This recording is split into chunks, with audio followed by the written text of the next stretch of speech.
Hello friends, welcome back to my channel.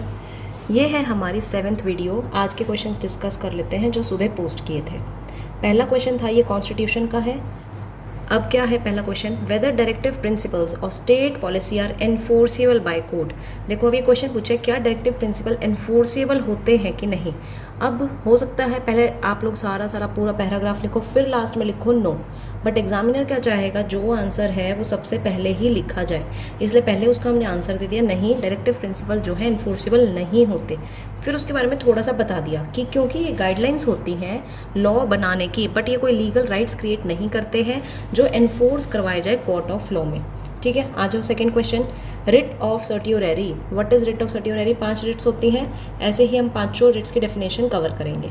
अब इसमें बोला ये लीगल ऑर्डर है जो हायर कोर्ट इशू करता है लोअर कोर्ट या ट्राइब्यूनल को, ताकि वो अपनी प्रोसीडिंग्स को रिव्यू कर सके।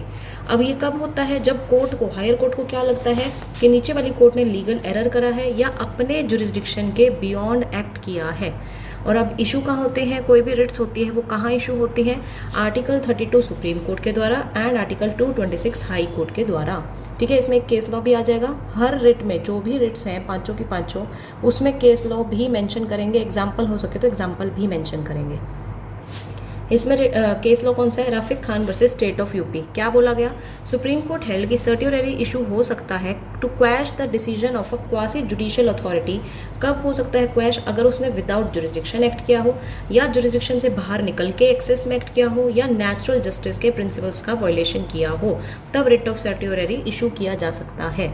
ठीक है, लास्ट क्वेश्चन आज का, कौन से फंडामेंटल राइट्स अवेलेबल हैं सिर्फ और सिर्फ सिटीजन्स के पास अंडर कॉन्स्टिट्यूशन?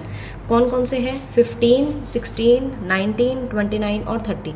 अब इसमें ऐसा नहीं है कि सिर्फ हम आर्टिकल्स ही मेंशन करके आएंगे, रेदर इनको थोड़ा थोड़ा एलेबरेट करके भी लिखना पड़ेगा, क्योंकि ये तो सिर्फ 0.5 या 1 मार्क्स जितना ही हो गया, बट हमें इन 5 आर्टिकल्स को हल्का सा एलेबरेट करके भी लिखना होगा, और अगर हो सके तो इसमें एग्जाम्पल्स भी हम मेंशन करेंगे।